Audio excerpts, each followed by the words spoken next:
আকৌ আজি গধূলি গণেশ মন্দিৰ গ'লোঁ, মানে গণেশ মন্দিৰ নহয়, গণেশগুৰি গ'লোঁ ডক্টৰৰ তাত। ল'ৰাৰ দাঁতৰ বিষ চাওকচোন, একদম একেবাৰে অৱস্থাই নাই।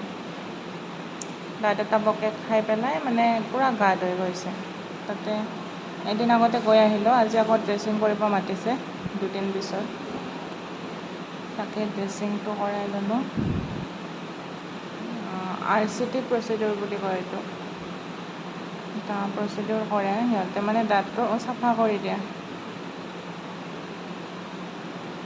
ইমান কষ্ট পাইছে বেচেৰা, একো খাম বুলি খাব নোৱাৰে, বহুত কষ্ট পাইছে। আহোঁতে আকৌ এই কৰিলোঁ, বৃহস্পতিবাৰ আছিল ন, সাই বাবাৰ মন্দিৰত দুইটাই সোমালোঁ। সোমাই পেলাই বাবাক অকণমান সেৱা জনালোঁ, ভাল লাগে বহুত।